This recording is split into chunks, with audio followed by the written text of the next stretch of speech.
Breaking చూస్తున్నాం. రేపు సుప్రీంకోర్టులో ఫిరాయింపు ఎమ్మెల్యేల కేసు విచారణ జరగనుంది. తెలంగాణ స్పీకర్పై బీఆర్ఎస్ కోర్టు ధిక్కరణ పిటిషన్ దాఖలు చేసింది. ఎమ్మెల్యేల విచారణకు మరింత గడువు కావాలని స్పీకర్ కార్యాలయం పిటిషన్ వేసింది.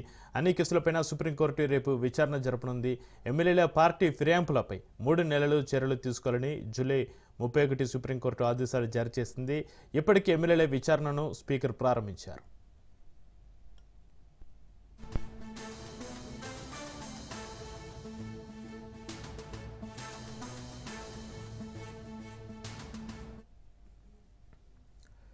రేపు సుప్రీంకోర్టులో ఫిరాయింపు ఎమ్మెల్యేల కేసు విచారణ జరగనుంది. తెలంగాణ స్పీకర్పై బీఆర్ఎస్ కోర్టు ధిక్కరణ పిటిషన్ దాఖలు చేసింది. ఎమ్మెల్యేల విచారణకు మరింత గడువు కావాలని స్పీకర్ కార్యాలయం పిటిషన్ వేసింది. అన్ని కేసులపై సుప్రీంకోర్టు రేపు విచారణ జరపనుంది. ఎమ్మెల్యేల పార్టీ ఫిరాయింపులపై 3 నెలలు చర్యలు తీసుకోవాలని జూలై 31 సుప్రీంకోర్టు ఆదేశాలు జారీ చేసింది. ఇప్పటికే ఎమ్మెల్యేల విచారణను స్పీకర్ ప్రారంభించారు.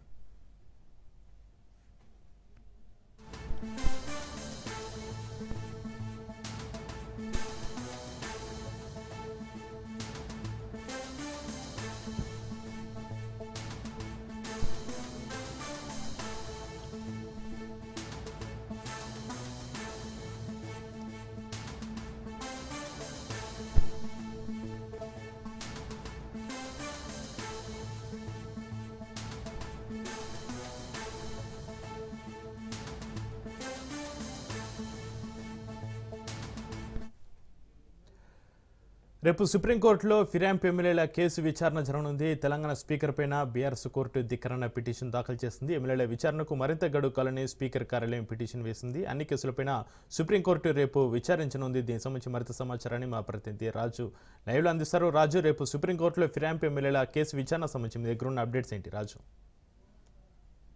రేపు సుప్రీంకోర్టులో పార్టీ ఫిరాయింపు ఎమ్మెల్యేలు ఎవరైతే ఉన్నారో వీరికి సంబంధించి విచారణ రేపు సుప్రీంకోర్టులో జరగబోతా ఉంది. ఇప్పటికే దీనికి సంబంధించి బీఆర్ఎస్ పార్టీ సుప్రీంకోర్టును ఆశ్రయించడం జరిగింది. 10 మంది ఎమ్మెల్యేలు బీఆర్ఎస్ పార్టీ గుర్తుపై, కారు గుర్తుపై గెలిచిన తర్వాత, రాష్ట్రంలో కాంగ్రెస్ పార్టీ అధికారంలోకి వచ్చిన తర్వాత అధికార పార్టీలోకి 10 మంది ఎమ్మెల్యేలు కూడా వీళ్ళు పార్టీ మారారు. పార్టీ ఫిరాయింపుల చట్టం ప్రకారం వీరిపై చర్య తీసుకోవాలని చెప్పి కూడా ఇప్పటికే బీఆర్ఎస్ పార్టీ సుప్రీంకోర్టును ఆశ్రయించడం జరిగింది. ప్రధానంగా మనం చూసుకున్నట్టయితే ఎవరైతే పార్టీ ఫిరాయింపు ఎమ్మెల్యేలు ఉన్నారో వీరు ఇప్పటికే ఒకవైపు ఇటు స్పీకర్ వీరికి సంబంధించి ఇటు ఎగ్జామినేషన్, క్రాస్ ఎగ్జామినేషన్ కావచ్చు, అదేవిధంగా వీరి యొక్క విచారణ కూడా ఒకవైపు స్పీకర్ కొనసాగించడం జరిగింది. 10 మంది ఎమ్మెల్యేల్లో దాదాపు ఇప్పటికీ 8 మంది ఎమ్మెల్యేల విచారణ పూర్తయింది. ఎమ్మెల్యేలు కడియం శ్రీహరి, అదేవిధంగా దానం నాగేందర్ల విచారణ కాలేదు, వాళ్ళు విచారణకు హాజరు కాలేదు.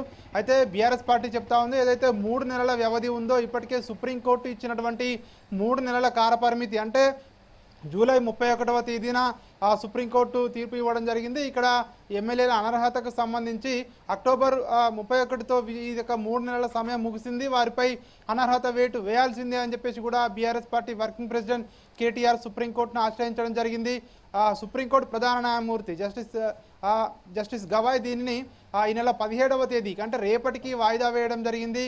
సో రేపు సుప్రీంకోర్టులో ఇది విచారణకు రాబోతా ఉంది. ఈ విచారణలో భాగంగా ఎమ్మెల్యేలపై ఎట్లాంటి నిర్ణయం తీసుకుంటారో అని చెప్పేసి కూడా ఒకవైపు ఉత్కంఠ కొనసాగుతూ ఉంది. మరొక వైపు ఇప్పటికే తెలంగాణ అసెంబ్లీ స్పీకర్ గడ్డం ప్రసాద్ కుమార్ ఈ 3 నెలల కాల వ్యవధి ఏదైతే ఉందో జూలై 31 నుంచి అక్టోబర్ 31 కాకముందుగా ఈ మధ్యలోనే మరోసారి సుప్రీంకోర్టును ఆశ్రయించడం జరిగింది.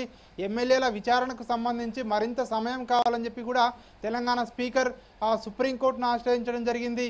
ఇవన్నిటి నేపథ్యంలో ఇవన్నీ పిటిషన్లను అన్నింటినీ కూడా కలిపి ఒకేసారి విచారిస్తామని చెప్పి కూడా ఇప్పటికే సుప్రీంకోర్టు దీనికి సంబంధించి ఈ నెల 17వ తేదీన విచారిస్తామని చెప్పి కూడా ఇప్పటికే స్పష్టం చేయడం జరిగింది. అయితే రేపు సుప్రీంకోర్టు ఇప్పటికే ఇచ్చినటువంటి మార్గదర్శకాల ప్రకారం 3 నెలల సమయం కూడా ఇటు మించిపోయింది కాబట్టి సో వీరిపై అనర్హత వేటు సుప్రీంకోర్టు వేయాలని చెప్పి ఎట్లాంటి తీర్పు ఇవ్వబోతా ఉంది, లేదంటే స్పీకర్ ఇప్పటికే కోరినట్టుగా కూడా మరింత గడువు కావాలి, విచారణకు సంబంధించి ఎమ్మెల్యేల విచారణ పూర్తి కాలేదు కాబట్టి మరింత గడువు కూడా కావాలని చెప్పి సుప్రీంకోర్టును కోరడంతో రేపు సుప్రీంకోర్టులో ఎటువంటి విచారణ జరగబోతా ఉంది, సుప్రీంకోర్టు ఎట్లాంటి ఆదేశాలను ఇవ్వబోతా ఉంది అని చెప్పేసి ఇక్కడ కీలకంగా మారింది. ఎందుకంటే ఇప్పటికే ఏదైతే ఈ ఇద్దరు ఎమ్మెల్యేలు ఎవరైతే ఉన్నారో, ఇటు ఖైరతాబాద్ ఎమ్మెల్యే దానం నాగేందర్, అదేవిధంగా స్టేషన్ గన్పూర్ ఎమ్మెల్యే కడియం శ్రీహరి వీరిద్దరిపై ఖచ్చితంగా అనర్హత వేటు పడుతుందని చెప్పి కూడా బీఆర్ఎస్ పార్టీ వర్గాలు ఇప్పటికే చెప్తా ఉన్నాయి. వీరితో పాటు మిగిలిన ఎమ్మెల్యేలు మొత్తం 10 మంది ఎమ్మెల్యేలు పార్టీ ఫిరాయించడం జరిగింది. వీరు పార్టీ కండువా కూడా కప్పుకోవడం జరిగింది.